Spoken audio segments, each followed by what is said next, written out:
Les presentamos al doctor Virgilio Rivera Barragán en su ponencia Manejo hemático de paciente quirúrgico.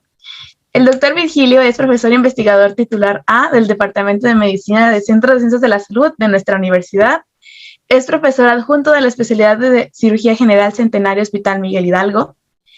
Es consejero por el Estado de Aguascalientes en el Consejo Mexicano de Cirugía General y es miembro activo de la Asociación Mexicana de Cirugía General, de la de Gastroenterología, de la American Gastroenterological Association, de la Society of Surgery of the Alimentary Tract y miembro fundador de la Asociación Mexicana de Hepato Pancreático Biliar. Muchas gracias por estar aquí, doctor. Al contrario, gracias a ustedes por la invitación. Listo, ahora sí. Agradecer entonces a la doctora Desiree, a Diego Miguel y a la doctora Xochitl Cota por toda esta trabajo que se llevaron en organizar este evento tan bueno, donde hemos aprendido muchas cosas. Hasta esto de que nosotros que estamos ahorita indicando paquetes globulares, de repente sucede eso de que preguntamos, ¿ya se lo transfundieron? No, es que todavía no está a tiempo y se lo vamos a pasar como en 5 horas porque la vía que tiene es muy difícil de manejar y entonces ya sabemos lo que nos acaba de decir ahorita la doctora Caro, que no es lo adecuado. Bien, hablaremos del manejo hemático del paciente quirúrgico. Ya se ha hablado ahorita algunas de las cosas de las que voy a comentar. En algunas ahondaremos un poco más, en otras nos quedaremos con lo que ya se ha dicho para no estar redundando y para no perder tiempo. El paciente quirúrgico, sobre todo el que requiere una atención de probable transfusión sanguínea, de utilización de derivados sanguíneos, pues lo detectamos nosotros desde la evaluación preoperatoria. Debemos, cuando hacemos nuestro diagnóstico, cuando proponemos la cirugía como una terapéutica, o bien en el paciente que llega a urgencias, debemos nosotros reconocer los riesgos que tiene el paciente y dentro de ellos, si ya tiene una anemia instalada, si ya tiene el riesgo de anemia por el propio diagnóstico o por el procedimiento que vamos a realizar, la posibilidad de sangrados importantes. Entonces, desde la evaluación preoperatoria, y así vamos a dividir la plática en el preoperatorio y en el transoperatorio, qué es lo que debemos hacer en cuanto a recomendaciones. Una, para disminuir la necesidad de componentes sanguíneos. 2, cuándo y cómo los vamos a utilizar, que ya se ha hablado ahorita mucho de esto. Entonces, los riesgos de anemia, los riesgos de trombosis y el riesgo de hemorragia que pueda tener nuestro paciente. Y entonces siempre deberemos nosotros de identificar la presencia o ese riesgo de anemia para disminuirle la posibilidad de morbimortalidad a nuestro paciente, porque el paciente anémico, el que entra a quirófano ya con anemia, es un paciente que tiene más posibilidades de complicarse en lo infeccioso, en lo respiratorio, en lo renal, en todos los aspectos. Aumenta la mortalidad, aumenta el tiempo de estancia en las terapias intensivas y aumenta así en general el tiempo de estancia hospitalaria. Por lo tanto, en aquel paciente que tiene riesgo quirúrgico de anemia, es un paciente que debemos evaluar si esa anemia es por deficiencia de hierro o es por alguna otra causa. Cuando es por deficiencia de hierro, podemos nosotros utilizarle los suplementos de hierro oral en el preoperatorio para llevarlo a mejores condiciones y disminuirle la posibilidad de complicación anémica por esta situación. Cuando es algún otro tipo de anemia, pues bueno, en la valoración preoperatoria, así como sabemos que debemos valorar al paciente con medicina interna, con cardiología, con nefrología en caso necesario, pues aquí la valoración por hematología para que sepamos qué es lo mejor que podemos hacer en cuanto a tratamientos preoperatorios del paciente ya con anemia declarada o el paciente con riesgo importante de anemia. Se recomienda que para disminuir esas posibilidades de sangrado y esa necesidad de componentes sanguíneos, el paciente que utiliza algunos medicamentos, y bueno, ya nos han comentado aquí ahorita la excelente plática de la doctora Caro, que nos hablaba ya de algunos medicamentos que podemos continuar y otros que debemos suspender en el preparatorio antes de algunos procedimientos. Cuando son cirugías cardiovasculares, por ejemplo, siempre clopidogrel, aspirina deben suspenderse. Cuando son procedimientos no cardiovasculares, sí se recomienda que el paciente con clopidogrel sobre todo el que tiene el requerimiento de estarlo utilizando por su enfermedad de base, ¿qué podemos hacer? Y esto lo hacemos en conjunto con el cardiólogo que está tratando al paciente, con el hematólogo, con el angiólogo, tener la posibilidad de hacer un cambio de medicamento que nos ayude a disminuir el riesgo de sangrado, pero que no nos aumente el riesgo de trombosis, que es para lo que lo están utilizando. Y sabemos pues que el clopidogrel lo debemos suspender al menos 5 días previos a la cirugía o hacer el cambio de medicamento. En cuanto a aspirina, tenemos normalmente como un dogma que la aspirina la debemos suspender también 7 días antes de la cirugía, pero cuando estamos ante cirugía no cardiovascular, cuando son procedimientos pequeños, se puede continuar con dosis bajas de aspirina, incluso en procedimientos quirúrgicos, laparoscópicos, en procedimientos quirúrgicos estándar, una colecistectomía, una apendicectomía, una plastía de alguna hernia, podemos continuar con el beneficio de aspirina en dosis bajas, menos de 100 miligramos al día, entre 65 y 100 miligramos.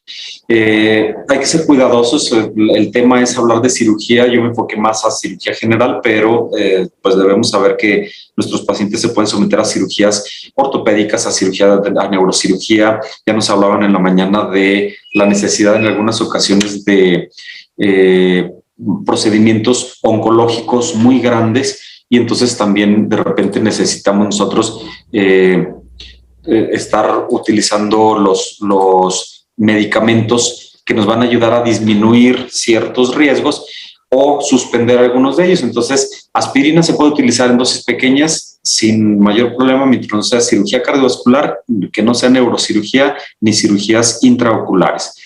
En el resto de cirugía general lo podemos utilizar sin demasiado problema. La donación autóloga preoperatoria, que es una de las preguntas que hacen de repente los pacientes, sobre todo cuando son procedimientos muy grandes donde forzosamente se requiere tener paquetes globulares en caso de alguna cirugía, o pacientes que tienen riesgos de anemias. Algunos de ellos preguntan, bueno, ¿y si me saco mi propia sangre y la tenemos lista para esto?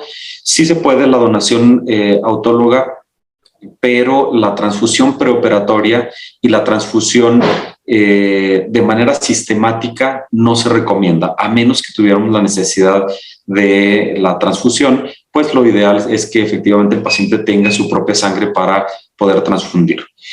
Eso es en el preoperatorio, en la evaluación, que es mucho más fácil en el paciente de cirugía electiva poder nosotros llevar a cabo todas los preparativos necesarios para que la cirugía llegue a buen fin y que mejoremos las condiciones del paciente. Ya en el transoperatorio, sobre todo el paciente de urgencia, el paciente que llega en algún momento donde no podemos nosotros planear demasiado lo que sucede antes, los medicamentos que ha tomado el paciente, las condiciones que tiene. Entonces, en el transoperatorio sabemos nosotros, reconocemos a los 4 jinetes del apocalipsis: la hipotermia, la acidosis metabólica, la trombocitopenia y la coagulopatía, como los enemigos de nuestro trabajo y los que nos pueden llevar a que nuestro paciente tenga un riesgo elevado. Estos se asocian a incremento de la mortalidad en el paciente quirúrgico, tanto en el transoperatorio como en el posoperatorio inmediato, ya en la estancia en la terapia intensiva. Y entonces, algunos de ellos, la hipotermia con coagulopatía, pues se nos convierte en una situación mucho más compleja. Acidosis metabólica, hipotermia, coagulopatía, pues cuidado. Entonces debemos ser cautos en evaluar y saber cómo vamos a tener nosotros la estrategia de optimizar la tolerancia a la anemia en nuestro paciente, y para eso vamos a determinar todos estos parámetros. Cuando el paciente tiene los datos de hemorragia crítica en este momento, debemos iniciar siempre la evaluación de estos parámetros, porque sabemos que las alteraciones fisiológicas que tenemos en temperatura, por ejemplo, si está menor de 35, el pH con acidosis menos de 7.2, un déficit de base en más de menos 6, el lactato mayor de 4, un calcio iónico menor de 1.1 y un recuento plaquetario. Ahorita nos hablaban de las cantidades de plaquetas que puede tener un paciente en determinados momentos cuando es sometido a determinados procedimientos o terapéuticas. pues en cirugía el paciente que tiene menos de 50,000 plaquetas es un paciente de riesgo, y el que tiene alteración en los tiempos de coagulación y en el nivel de fibrinógeno. Entonces, si nosotros somos cautos, pues podemos reconocer antes de que tengamos el problema la situación de nuestro paciente. En cuanto a control de temperatura, pues debemos nosotros estar atentos, porque la hipotermia central intraoperatoria, que quiere decir la temperatura corporal central de nuestro paciente en menos de 35 grados, que es fácil que los obtenga porque el paciente está bajo anestesia, está en el quirófano que lleva por definición y por norma una temperatura entre 18 y 25 grados. Es un paciente que no tiene los mecanismos de defensa que tenemos nosotros, de que nos da frío y comenzamos a tener fasciculaciones de nuestros músculos para formar calor. Y es un paciente que puede estar expuesto a líquidos que nosotros utilizamos para lavado, para infusión de los líquidos a través de la vena. Va a provocar la disminución de la temperatura. Esto nos puede llevar a aumento de la acidosis, a disminución de la tensión arterial sistólica sobre todo, y a las medias, a coagulopatía. El paciente que está hipotenso es un paciente que va a tener alteraciones de la coagulación, alteraciones de la función plaquetaria. La adherencia plaquetaria se ve disminuida en el paciente mientras más disminución de la temperatura tiene, y a deterioro también de la función de los factores de coagulación, impactando de manera importante en mayor morbimortalidad en el paciente quirúrgico. Y de igual manera, la disminución de la temperatura nos va a llevar a inhibición de acciones enzimáticas y por lo tanto procesos metabólicos importantes para defensa en cuanto a infecciones, para cicatrización, para el transporte de medicamentos, etcétera. Entonces, la disminución de la temperatura nos repercute también de manera negativa en la prolongación de la recuperación del paciente quirúrgico, retarda la cicatrización, disminuye el metabolismo de fármacos, nos provoca alteración en todo el sistema y toda la homeostasia de nuestro paciente. Y pues bueno, lo que se recomienda para disminuir este riesgo es mantener al paciente con una normotermia, que quiere decir llevarlo a una temperatura de entre 36 y 37 grados, con diferentes estrategias, desde los colchones de agua o mantas eléctricas que nos permiten que, aunque el quirófano tenga que estar en unas condiciones de temperatura, la condición específica del paciente sea la de una normotermia. Lo vemos nosotros, por ejemplo, en cirugía pediátrica, los pacientes que se operan en la cuna de calor radiante, que es para mantener la temperatura al recién nacido, al niño de poca edad. Entonces, en el paciente adulto también tenemos varias estrategias donde podemos llevar al paciente hasta a una normotemperatura. Hay que corregir el pH durante el tratamiento de la coagulopatía por acidosis y junto con el tratamiento de llevar al paciente a la normotermia. Y podemos administrar calcio durante la transfusión masiva si la concentración es menor, si la necesidad de preservar normocalemia es mayor de 0.9 milimoles por litro. En cuanto al otro caballo del apocalipsis, que es la hipovolemia, pues la hipovolemia de por sí disminuye el gasto cardíaco, disminuye el aporte de oxígeno y nos va a llevar entonces a alteraciones de respuesta, alteraciones de inflamación sistémica, a disminución de la actividad, lo mismo que decíamos ahorita de los factores de coagulación, y entonces nos va a llevar a daño celular a nuestro paciente. Y el objetivo de controlar hipovolemia es mejorar el volumen intravascular, disminuyendo la hiperperfusión tisular, pero sin irnos al otro polo que es la hipervolemia. En la hipovolemia, pues bueno, la relación entre el riesgo y el total de volumen transfundido presenta una forma de una U. Esto es bien conocido, que si nosotros transfundimos poco o utilizamos pocos líquidos parenterales en la recuperación de la volemia de nuestro paciente, o queremos transfundir de más o queremos utilizar una gran cantidad de líquidos parenterales, las dos situaciones nos van a llevar a efectos deleterios con nuestro paciente. Y la hipervolemia artificial nos va a predisponer a edema intersticial y lo mismo, alteraciones en el transporte de oxígeno, alteraciones en la respuesta metabólica al estrés, alteraciones en el transporte de sustancias y en la posibilidad de disminuir la remoción de productos de desecho. Entonces, ni irnos a la hipovolemia, ni mantener la hipovolemia así definida, ni aumentar demasiado la volemia en nuestro paciente. Para esto, nosotros utilizamos en el preoperatorio o en el transoperatorio, incluso en el post, cristaloides, coloides o sangre. Y para esto debemos de saber cuál de los cristaloides es el mejor, y estamos en la disyuntiva de repente. ¿Qué le pongo? ¿Solución fisiológica o solución de Harman? Pues el ATLS desde siempre nos dice que para control de la hipovolemia, el mejor cristaloide que tenemos es la solución de Harman. Aunque existe por allí de repente algunas comunicaciones donde nos dicen que utilicemos el suero fisiológico, la solución salina, está demostrado que Harman tiene mucho mejor función para mantener volemia y menos efectos negativos cuando necesitamos dosis elevadas. De los coloides, ¿cuántos coloides y cuál de los coloides? Recordemos que los coloides tienen el problema de que disminuyen agregación plaquetaria, de que disminuyen problema y beneficio en algunas ocasiones. Beneficio cuando necesitamos ese transporte adecuado de oxígeno nos lo puede ayudar, pero cuando nosotros tenemos el problema de que ya estamos requiriendo mucho volumen, si utilizamos demasiados coloides nos van a impactar de manera negativa, sobre todo en la forma de disminución de la coagulación. Y cuando necesitamos sangre y sus derivados, ¿cuánta sangre y cuántos derivados?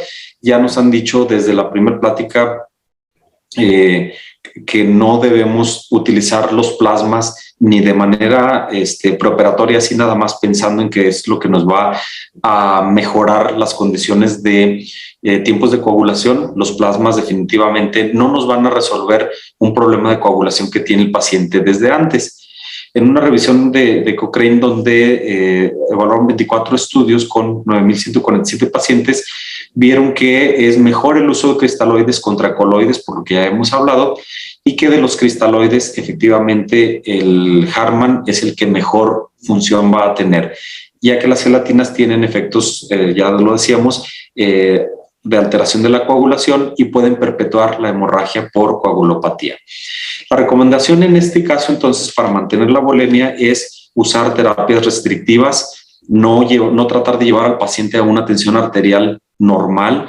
En cuanto el paciente tenga tensiones arteriales medias que puedan ser compatibles con un buen transporte de oxígeno, con un buen intercambio de sustancias a nivel de la microcirculación, y que nos permita mantener entonces esa reanimación intravenosa mientras que se controla la hemorragia, porque también si aumentamos nosotros la cantidad de volumen circulante, pero no detenemos el sitio de hemorragia, pues de nada nos va a servir. Aumentamos al contrario, la tasa de sangrado. Debemos evitar la hipervolemia por cristaloides y coloides, porque eso nos va a llevar a problemas de edema, de sobrecarga de la precarga cardíaca y a alteraciones entonces en otros sistemas, edemas agudos pulmonares, edemas tisulares, etcétera, y alteraciones que luego van a resultar contraproducentes en nuestro paciente. Cuando tenemos hipotensión grave, se recomienda que utilicemos vasopresores junto con los cristaloides para mejorar la condición de tensión arterial y lograr así la presión objetivo que estamos buscando. Entonces, no es puro volumen, podemos utilizar algunas otras estrategias. Y el uso temprano de vasopresores disminuye la necesidad de transfusión de sangre, porque nos permite mantener la tensión arterial, nos permite tener volumen circulante. Se recomienda la infusión de un agente inotrópico cuando tenemos disfunción miocárdica, igual con los cristaloides, y para disminuir la necesidad de productos sanguíneos. Y podemos tener una hipotensión permisiva con tensiones arteriales medias, ya lo decíamos, que permitan ese transporte de oxígeno, que puede ser entre 60 y 65 milímetros de mercurio en todos los pacientes, incluidos los de trauma, menos en el de trauma craneoencefálico. En ellos sí hay que mantener la tensión arterial media hasta de 80 milímetros de mercurio. El resto de los pacientes podemos tener esa hipotensión permisiva. se recomienda que utilicemos los cristaloides isotónicos como la solución de Harman en aquellos pacientes con hipotensión asociada a la anemia preoperatoria, a la anemia transoperatoria, la pérdida de volumen, y pues se nos recomienda que utilicemos soluciones balanceadas y evitar la solución salina, lo que decíamos. Disminuir o restringir el uso de coloides por el efecto en la hemostasia y la estabilización agresiva y en tiempo de precarga cardíaca durante todo el evento de hemorragia, sin llegar a la hipervolemia. No utilizar la PVC o la presión de oclusión de la arteria pulmonar como vía de optimizar la precarga. Se pueden utilizar algunos otros métodos y reemplazar el volumen extracelular con cristaloides isótónicos basados en algoritmos de lo que nos comentaban también las sesiones anteriores, algoritmos que deben llevarse a cabo en cada hospital con el equipo multidisciplinario y de acuerdo a las características propias del lugar en el que se está trabajando, pero de preferencia si ya se tienen, lo que nos comentaba también la doctora Caro, que ellos ya tienen algunos sitios específicos y algunos protocolos se pueden utilizar y adecuar al lugar donde nosotros estamos trabajando. Se deben estar midiendo de manera constante en nuestro paciente quirúrgico la hemoglobina y el hematócrito, el lactato, entonces el anestesiólogo debe estar tomando muestras en el transoperatorio para saber cómo está la gasometría, cómo tenemos el lactato, el déficit de base, la oxigenación tisular y estar haciendo dinámico el intercambio y la disminución de la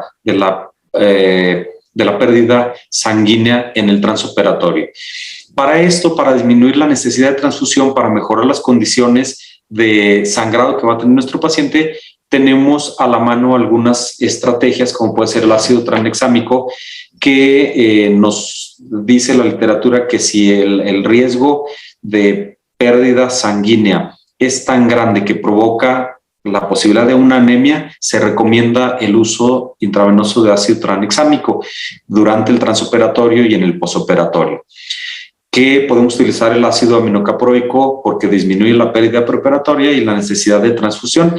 Y si la misma recomendación con el tranexámico, si la pérdida de volumen es tal que va a requerir la transfusión o el paciente nos lleva a posibilidad de una anemia transoperatoria, se recomienda también su uso intravenoso para disminuir la necesidad de transfusión. Ya para terminar el tema, para estar en tiempo y darle la oportunidad de que todo siga de esta buena manera como se ha llevado, hablaremos de los componentes sanguíneos. Ya han hablado muchísimo de ellos, de cómo saber cuál, cómo, cómo utilizarlo, cómo hacer la recomendación. Pues tenemos los plasmas frescos congelados, las plaquetas, el factor 7 activado, pero no se recomiendan como profilaxis. En esa evaluación que decíamos del paciente quirúrgico, en el riesgo de sangrado, en el riesgo de anemia que puede tener, por ejemplo, cuando operamos una esplenectomía en un paciente que tiene plaquetopenia por el mismo crecimiento del vaso, pues ya sabemos que la posibilidad de sangrado es elevadísima y que si no controlamos bien el hilo esplénico de manera controlada, adecuada, vamos a tener una complicación de hemorragia aguda. Entonces no se recomienda ni tener al paciente hipervolémico durante la cirugía, ni se recomienda comenzar a pasarle plaquetas, plasmas, ni sangre antes de que se presente la situación aguda de sangrado. Si se presenta, pues hay que tenerlos a la mano y podemos utilizarlos igual que los productos que acabamos de hablar, el tranexámico y el aminocaproico, pero no como profilaxis. También durante la cirugía, como prevención tanto de eventos trombóticos como de situaciones que nos consuman fibrinógeno, debemos nosotros y que nos lleven a riesgo de anemia, debemos recordar que también la adecuada posición del paciente en el transoperatorio, de tal manera que tengamos una posición quirúrgica adecuada para poder llevar a cabo el tratamiento quirúrgico que necesitamos, pero con el confort del paciente, con la disminución de posibilidades de complicación, por ejemplo, cuando extendemos los brazos del paciente, que no se vaya a lesionar el plexo braquial, por ejemplo, cuando estamos operando cuello y hacemos la posición de Rosier, que no sea demasiado forzada porque lo va a llevar a complicaciones a nuestro paciente, pues también el paciente que está en una posición inadecuada y que esa posición nos hace que disminuya, más bien que aumente la presión venosa central, que aumente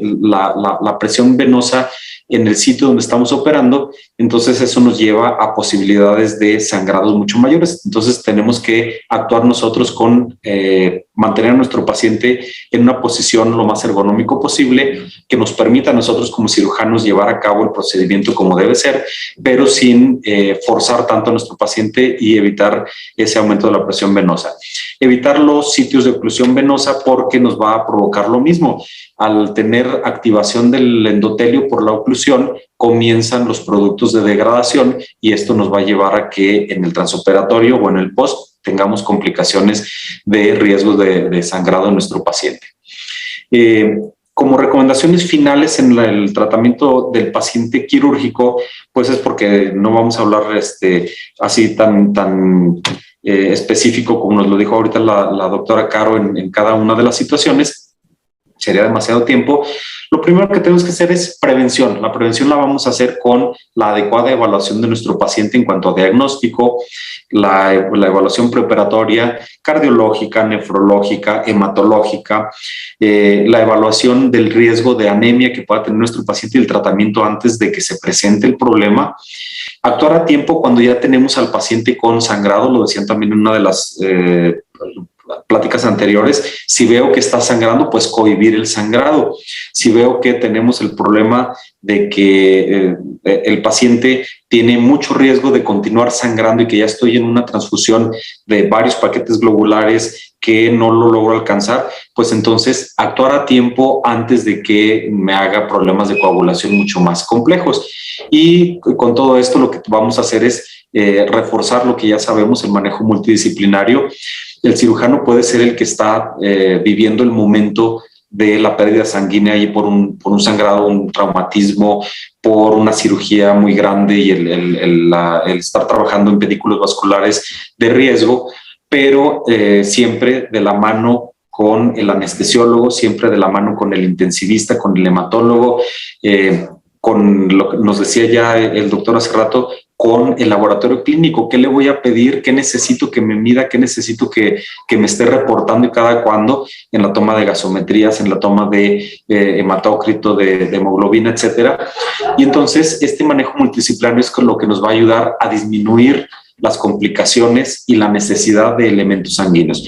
El objetivo final de todo esto es que el paciente tenga las menos transfusiones posibles, porque ya sabemos que hay poca cantidad de sangre accesible para transfusión, porque las transfusiones no son inocuas, por más que se trate de que los cuidados de la sangre y todo esto, las pruebas que se le puedan hacer antes, que se hagan las reacciones cruzadas, etcétera, las transfusiones van a seguir siendo un procedimiento de riesgo. Y si nosotros le disminuimos la capacidad de estar ante ese procedimiento de riesgo a nuestro paciente quirúrgico, pues vamos a mejorarle la oportunidad de disminuir complicaciones. Les agradezco la oportunidad de participar en este agradable foro con estas personas tan reconocidas y les agradezco pues a mis compañeros, a los alumnos y exalumnos la oportunidad de compartir con ustedes. Y otra vez a la doctora Xochitl Cota el trabajo que le puso al temario de este congreso, a Diego Miguel y a la doctora Desiree, todas las ganas que le están poniendo a este evento. Y a los que nos están siguiendo, agradecerles también el mantener la atención. Si hay alguna pregunta, con gusto. La Universidad Autónoma de Aguascalientes, en colaboración con el Honorable Banco de Sangre Universitario, Dr. Rafael Macías Peña, otorga la presente constancia al Dr. Virgilio Rivera Barragán por su participación como ponente en el 9º Congreso para la Promoción de la Donación Altruista Miguel de Jesús Martínez Basurto, en celebración del 45 aniversario de BSU. Muchas gracias por estar aquí, doctor. Doctora, muy agradecido.